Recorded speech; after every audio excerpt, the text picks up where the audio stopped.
Hey guys, welcome to the Rent Club's new series, which is basically the owner spotlight. And today we have someone who's really started a new trend on Instagram and become really popular and has a pretty cool car and a cool story related to it as well. So we have Prerak here today, known better as the Red 4771 on Instagram. And yeah, Prerak, what's up? How are you doing? Hey man, I'm doing great. How are you doing? Good, good. So Prerak's basically the GTSI is his first car, and he started an Instagram account for his car and started blogging about it, making insane amounts of content with it. It's really unique what he does because most people do it with like highly modified cars or like pretty unique cars, but our man's doing it with a mostly stock GT which isn't something that's super rare or super exclusive. And he's got an insane amount of traction on Instagram and now starting out on YouTube as well, doing really well there. So yeah, like how did you come up with the idea? How did the story start? How do you get into cars? Let's get to that first. All right. Well, thank you for all your kind words that you just said. I got into cars since I was a kid. I mean, I was into fixing things, breaking things apart, and inclined towards machinery more. Cars are mostly just machines, right? And then the movies that influence you a lot. Obviously, the Fast and Furious series. It has contributed big time. The games that you play, NFS Most Wanted, obviously. Those games, those movies, and just the fact that I was up close with cars as well around me. So you can just go hop onto the internet and ask a question, and everyone is there to just answer you that, hey, this is how this works. And that was really interesting. That really intrigued me to learn more and more about them. And I guess that snowballed into this addiction that we all have. So did the movie Cars itself have any Oh, have anything loose? It's on your wall. I have to ask. yeah. Big time it had. This wallpaper is from 2014 when I was 13. And my 13-year-old self thought that this was an amazing wallpaper to have on a gigantic wall. It has stayed since then. It has been 7 years and it's still there. It's from Cars 3, I believe. Anyway, moving on. So you've done this Instagram thing for how long now? How long have you been posting content on Instagram for? The first post I uploaded was 17th of March this year. And you have 5,000 followers in 2 months, which is Yeah. insane. That growth, insane growth. Holy shit. Okay, I had no clue Yeah, it I was mean, only 2 months. I thought it was yeah. at least 6 months. 5K is No, not easy. 5K is Yeah, just a number if you think about it. Followers are yeah, just yeah. numbers. What matters is that people should interact with you. Even I'm so lucky. All of my followers are so interactive. I tell you, they'll just message me out of the blue. Hi, hey, how are you doing? I'm like, What's up? that's a kind of, yeah. They'll just Yeah, shoot a message like, how are you doing? And sometimes they'll compliment my videos, YouTube videos. They'll comment there, and they'll come yeah, to my DMs and tell me that you did a great job. And all the love and yeah, support that I've gotten, it's insane. It's great. yeah. It's really cool, man. So Yeah. so you moved. So you had a passion for cars and everything. And Yeah. when did you decide to like buy your first car? And what was the thinking behind it? And was the Polo the first option, or were there other things? So the thing is that when you enroll into college, you get a car, right? Most of you get a car. So when I was in eighth or ninth, I found out there's the variant called GT in Polo. So I started to read more about it, study the car and its engine and everything, its power figures and everything a normal car guy does when they get to know a car, right? I was looking at it, I was finding more and more about it, and the fact that it was faster in its segment, it had the most horsepower, and someone, I don't know who it was, someone told me that it has the transmission out of an Audi A4. I'm like, what? It has a transmission out of an Audi A4? Why? Why is that? So I studied more about it. Got to know something called DSG. Like I knew the concept of dual clutch from the Bugatti days, the Veyron days, and then I found out that the Polo has it, a dual clutch transmission. It was a big deal for me. I'm like, what? A hatchback that you can find in India and that it has a dual clutch transmission? How is that even possible? So I guess that was the point when I thought that I want this car as my first car. And I told my dad that if I were to go to college, I want to go to college in that car. He was like, yeah, sure you will.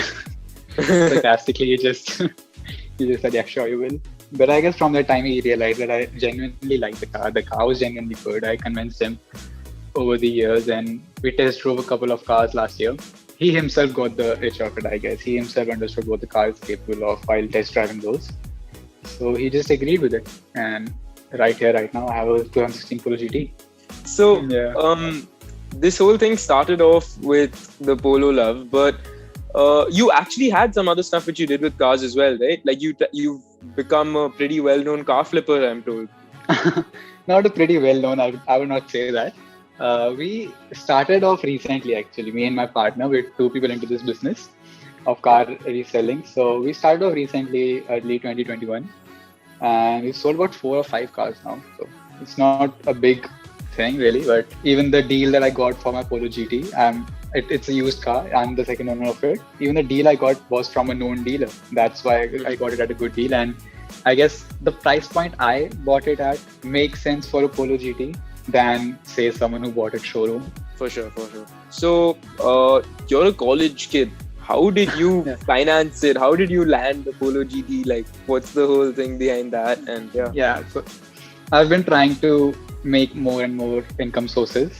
Like this car thing was on the reselling thing.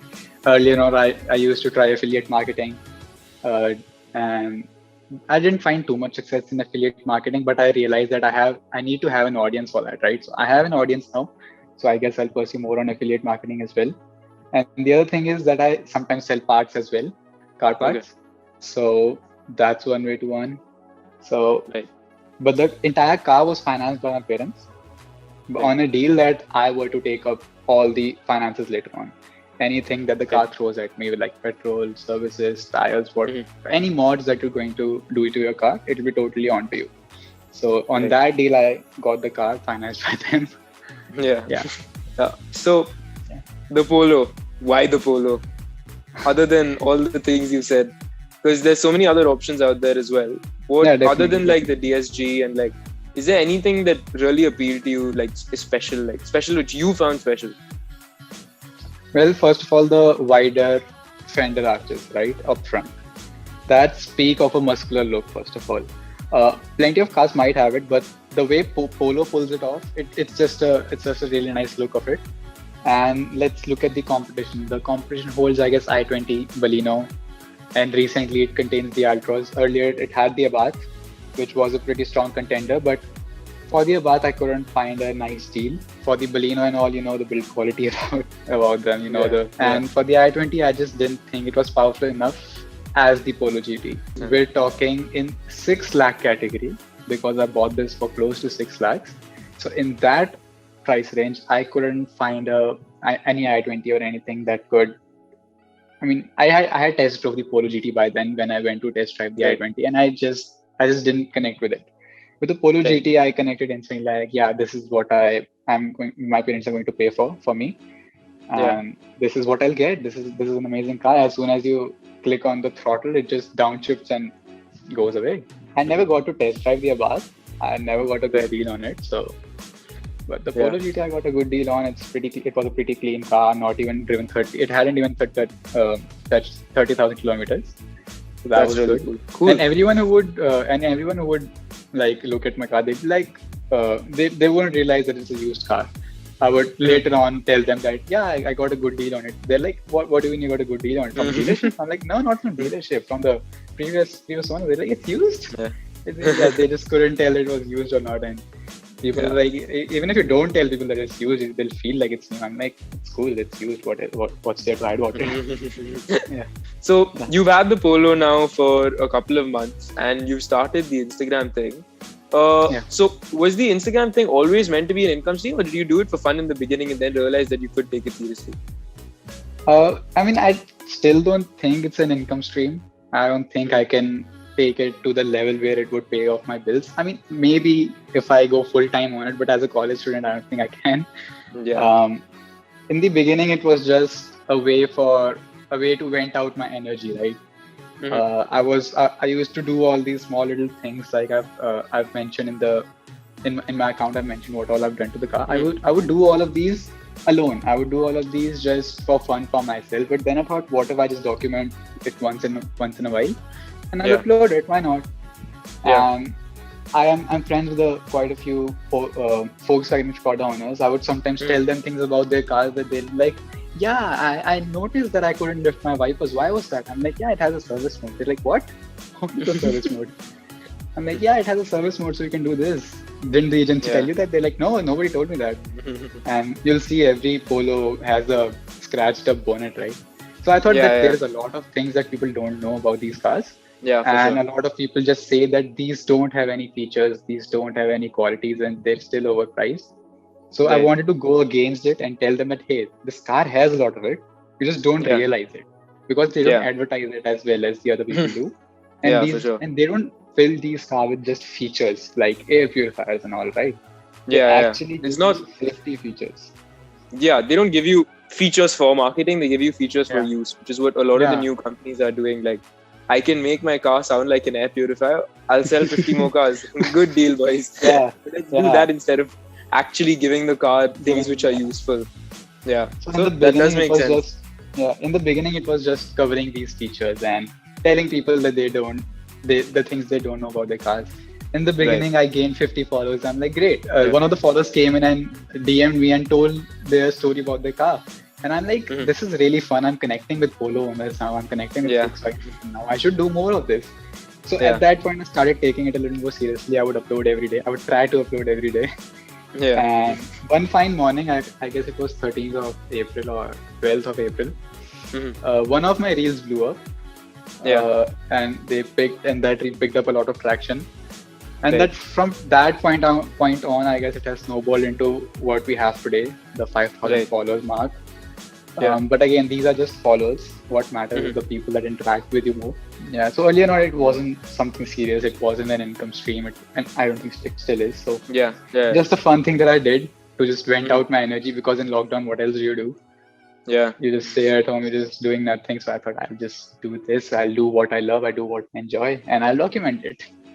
That's what pretty I cool. did. That's really cool how it started out as such a simple thing, and now Yeah. today it's growing into something really Yeah. cool.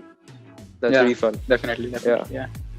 So your Polo is almost stock, but it's not stock. So tell us what stuff you've done to it. Recently, you could take off the stock tag from it. I installed paddle shifters to it, and I upgraded the taillights, and I'll soon upgrade to a rear bumper as well from the 2020.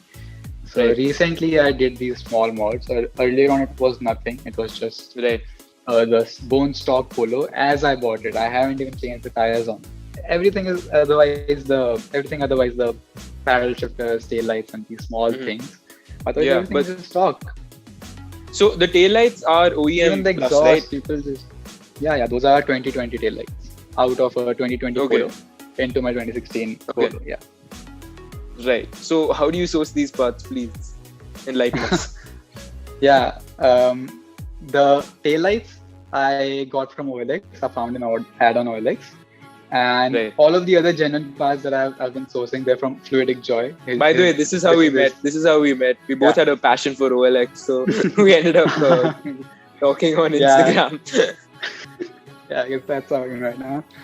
Yeah, so the genuine parts that I have, those are sourced from this guy known as Fluidic Joy. This is his Instagram handle, Fluidic Joy. Yeah. Yeah, I saw his YouTube video on just LED plate lights, as simple as that. Right. And I texted him, and he turned out to be a really cool guy, dude. He has so much knowledge. He holds so much knowledge about this platform. He knows everything that can be done. He knows everything that can't be done, and all the alterations need to be done for certain mods. He just knows everything. So I came in contact with him, and we had a nice chat. And then I kept ordering parts from him, and he deals in genuine parts now, and I ordered those from him, even the steering wheel. And even the taillight ad, the OLX ad, he forwarded to me. Oh, okay. Yeah. Cool. Yeah, that's pretty cool. Because I was on OLX for quite some time. I was trying to find these lights, but people just wouldn't ask the correct price for it. They're like, I'm selling these for 15,000 rupees, but you can get these at agency for 15,000 rupees as well. So I'm like, it doesn't make any sense. Just cut the price. Really I gave some lowball offers to some people, but even no responses. They wouldn't sell those lights. So I found a decent ad, a person who knew the value of these, and I bought it from him. Yeah, that's pretty cool. So there's a steering wheel in the background. Is that the stock wheel? Yeah, that's the stock wheel. That is so cool.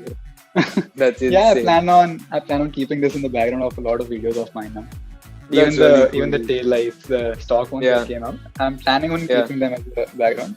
people often message me and say that, hey, are you selling these? Are you selling these? I'm like, I plan on keeping these as a background. And I believe it's a pretty expensive background. Yeah, so cool, I've seen the steering wheel on your Polo, the new one at least, with the paddle shifters and stuff like that. So what I usually hear with like my friends who have Polos and who've modded them and put paddle shifters in, they change the whole steering wheel. And I don't think most of them have actually heard of the fact that you can get paddle shifters on a stock replacement wheel, and they all think you have to buy the GTI wheel and plug it in. And while it does look way cooler, it's so much more expensive as well. Yeah, so where did you hear about the stock wheel with the OEM paddle shifters on it, and why did you prefer it, and how did you go about with that? All right. So I texted Fluidic Joy, who I source my parts from. I'm like, hey, I need paddle shifters. And he sent me a lot of examples like, see, these are our options. And he sent me the price range of them as well. The GTI wheels were expensive because they had to replace the airbag as well. So they had to import the airbag. The import duties on airbag is pretty crazy, and they bother you a lot, the customs. They bother you a lot if you even bring in an airbag. So the airbag was the reason why the price was super inflated. And then the next part is that there were the Mark 8 wheels that have started to come now, and those were even more expensive. So I'm like, I need a cheaper alternative. So he showed me this wheel with just paddle shifters on it. I'm like, how does this work? Yeah, he's like, I've never seen one before this. Yeah, he's like, it's plug and play. I'm like, what do you mean plug and play? My car doesn't have paddle shifters, and just I install the wheel and it'll work. He's like, yeah, it'll work. I'm like, I didn't believe it at first.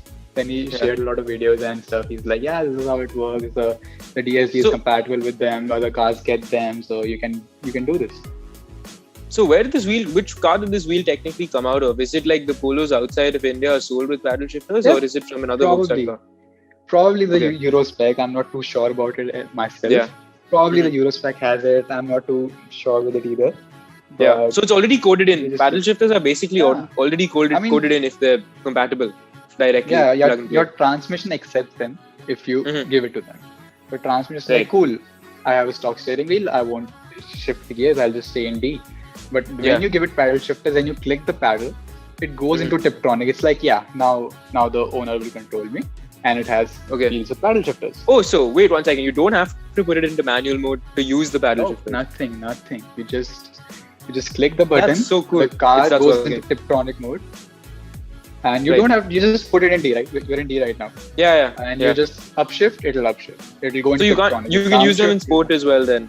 Yeah, in sport as well, in any mode you want. The only thing is that in Lamborghinis you see that they hold both the paddle shifters and the car goes into neutral. Yeah. That's not that. That's not the case here. I was trying my hardest to get it done. That's not the case here. You can only go from drive to Tiptronic, and even if you're in Tiptronic now, you've upshifted, you're in Tiptronic, and you don't do anything for a while. You don't click the paddles. The car will soon take over itself. It'll go back to drive itself. And then to activate the paddles again, you have to upshift again. Yeah. And even there is an option to shut them off yourself. You hold the upshift and it goes back into the drive mode, the normal automatic drive. Yeah. Right. So what about the feature in like most newer sports cars where if you hold down the downshift paddle, it goes into the best gear for power delivery at that point? Is that a feature? Yeah, I have not tried it yet. I should try this. But I've tried that. I'll try that actually. I'll give it a shot. Let us know. I'll keep you updated on that. That's pretty cool. Yeah. That's what I've done so far. I haven't tried that one, the one you mentioned. Yeah. So was it difficult for you? Like, I know you had all these like hacks with the Polo and you knew so much more about the car than a lot of people do about their own car. So that was your main source of content. But did you have anything else which because it's a fairly stock car, now you're starting to do mods, so the content's becoming easier because you can shoot a couple of videos about everything you add to the car. Definitely. But prior to that, I mean, was it a struggle to find content about the car? It wasn't a struggle to find the content. It was a struggle to let the audience gain traction to my page. The thing with a lot of Polo owners is that they change the exhaust, they change the intake, they change the headlights and start filming them. They start making content with it. But I made a different approach. I didn't I'm sourcing everything myself, right, from my own money. So I didn't have the money in the beginning to just do whatever I wanted. Now I've started to earn a little more. So So with the stock car, you'll find rarely any content for the stock car. So what I chose was, instead of just saying that, hey, I have this and this exhaust and this is how it sounds, I have this and this intake, this is how it sounds, I have a forged BOV and all, I thought that I'll give some useful information, give the people what they want, and I'll tell them something that they don't know about their car.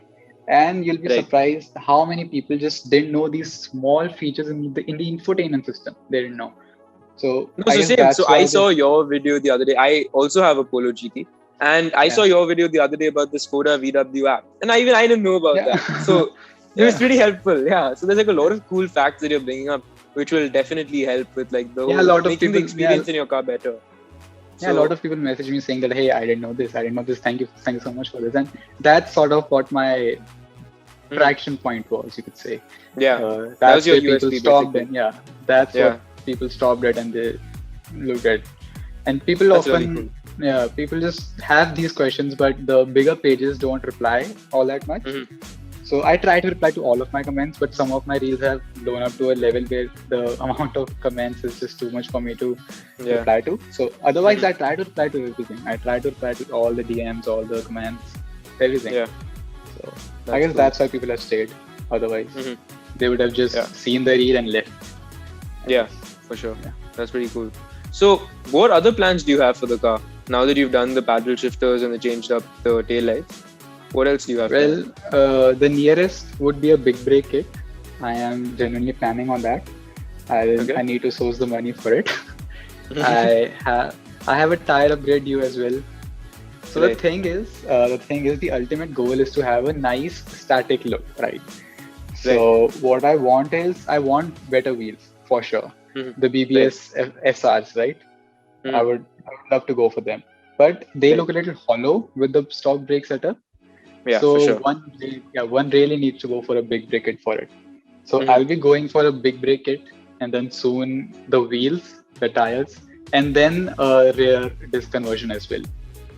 Okay. And this is over a course of a year, I would say, because all of that I just mentioned, that's approximately 2 to 2.5 lakhs. What I just said. So it takes a lot of time it takes a lot of time to do that as well. So the big brake kit you're talking about is also an OEM plus upgrade, right? That's from a GTI. Yeah, from a GTI, So are you planning any like higher level pads or something, or stock VW pads from GTI? Well, I'll have to look for them. I'll have to look for it because it depends on which rotors I go for. There are plenty of options for rotors as well. There are slotted ones, there are drilled ones. I mean, drilled and slotted are the same, I guess. So you can go for the plain ones as well. I'll just stick to the plain ones though. I don't have that much of a performance demand.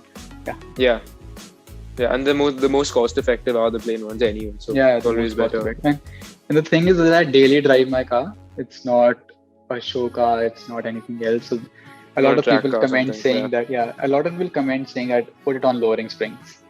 I daily drive this car. The road I take to my college is like the car. At this side, it takes it. It won't have a problem. But if I were to drop it even by 20 mils further than this, it would hit every bump. If I were to take my Civic to that road, it would lose both of its bumpers on that road. Holy shit! That's insane. On that sort of road, I cannot go for lowering springs. I will be going for a proper coilover suspension. So I am in control of the height as well. Yeah, you can manually change it. So you have all this plan. No plans for any power upgrades, exhaust, nothing? I have planned for it, but as I said, it's my daily driver, and it already has a poor average. So going for any other mods will just plummet the average in further. But I had a stage 1 plus tune in mind. A performance air filter and maybe a MagnaFlow downpipe. I had those in mind with a stage 1 plus tune, but again that will cost money as well. So before that, I'm planning to go for a big brake kit instead, because once I was not cruising, I was speeding at 140, and a bunch of cows came in front of me, and I had to emergency brake, right? Obviously. So I hit the brake, and there wasn't much to offer from the brakes. There isn't. There wasn't much. So I'm like, I should go for the brakes first, even though the stock car doesn't everything have else too looks much cooler. Power. And it'll look better as well. It'll be a performance upgrade. I think brakes and suspension are in performance upgrades as well. Yeah, for sure. Yeah. So engine They performance make more upgrades of a will take difference. some time. If Yeah, you ask me, they definitely. make more of a difference than the power Definitely. upgrades. The power upgrades are just like, I have this, Yeah. It's Yeah. not going to come that much at use. But like these things make a real world difference, which not too many people realize until after they've Yeah. done them on the car. So De- that's when you Definitely realize the will. value. It improves the driver experience by a lot. The brakes, While the your suspension. exhaust Yeah. does give you pleasure, I'm not gonna lie, like a nice exhaust Yeah. note always helps Yeah. out with everything, just lightens up the mood and everything. But taking a corner, your car, the way it Yeah. sounds, doesn't make as much of a difference as how planted it is and how hard you Totally. can brake into that corner. So that's something Totally. most Totally. people should keep in Yeah. mind. Yeah. Yeah. People So often just slap on an exhaust and call it a day. But yeah. yeah, Build, the build, car needs a lot. Yeah. full on build. Yeah. It's too funny. Yeah. Yeah. So I mean, there's so many polos out there with like really cool stuff done, and there's so many tasteful builds Definitely. as well. So yeah, I mean, most of those guys realize a little late after they've done like a stage 2 tune plus an exhaust. Then they go for the big break in the. Yeah. Usually they just like stance their cars out properly. This is like an And approach I think we should do. Mostly people don't care much about the wheels either. They just go for the ones that look good. If Yeah, they but look that's good, not- they yeah. slap it onto their car, and they don't care Yeah. much about the fitment. Most of the cars you see, they go with they get a new wheel, but the tire that they put on is stretched on them. Yeah, And yeah. That just, Always, that's almost. that's just opposite of what you this- bought the yeah. car for, right? You bought the car for performance. Now you're putting on stretched wheels on it. What's the purpose of that? Yeah. Another They thing with don't that care is much about also, fitment. yeah, you see like the design of these wheels are like actually pretty cool, even though they're like probably Yeah. like not original wheels and they're probably like copy wheels or something. They Yeah. still look really cool, the design, but once they're on the car, they look too small, too big. It's just not right for some reason. And another thing you have to keep in mind is the quality might not be great. So Yeah. would you really want to look at the budget factor and like risk, I don't know, you bending a wheel a month down the line? Yeah. So I mean, yeah, that's something. I've seen wheels explode. These wheels, they just they go into a pothole at really high speed and they just explode. The aftermarket ones. Yeah. The non-branded aftermarket copy. The whatever spokes you come wanna off. call them. Yeah. Yeah. Yeah. The hub just gets separated from the rest of the wheel. And I mean, you Oh, don't want to be in that position, right? You don't. Yeah, that would be so painful to watch also Yeah. for you only. I mean, that will Yeah. hurt a lot more components as well, and you'll have to Yeah, your pay suspension, your Yeah. brakes, you'll have your to change the entire hub. your brake is done, your bearing is done, that particular suspension component, the strut is done, and maybe it hits the fender and your fender is now done, your fender line. Yeah, is and gone, maybe the you lose bumper is control and gone. you go into something. Yeah, I mean that, and The what risk, if- the safety yeah. risks which come in there are like Yeah. really a big factor. yeah, as well, that's so. a big factor. That's why that's the thing. Like, if I want to do something, I want to do it right, and that's Yeah. the thing with the wheels as well. And that's the value of thing with- research as well when you're Yeah. modifying a car. Yeah, Yeah. if you're doing something, do it right. I mean, Yeah.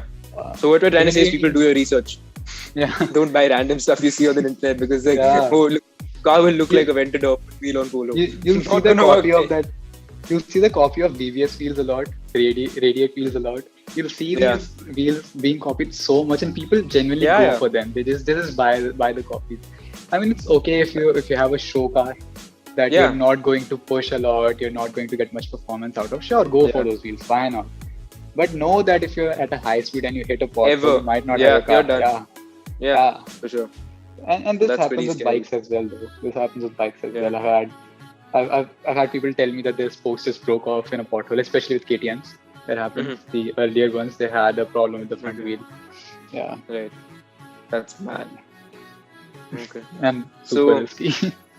Yeah, dude. So, I mean, your story is insane, the way you've grown in a pretty quick time, I would like to say. It's really cool, and you have so much information about the Polo. I just wouldn't want to waste it, and I'm going to get every little bit of it out. So, Yeah, we're definitely. also doing a new series together. It's going to be called Polo Talks on the Rent Club, and we're going to shoot that right after this video. So, see you guys. Hope you enjoyed this new episode of Ono Spotlight. And yeah, stay tuned. Don't forget to like, subscribe, and share.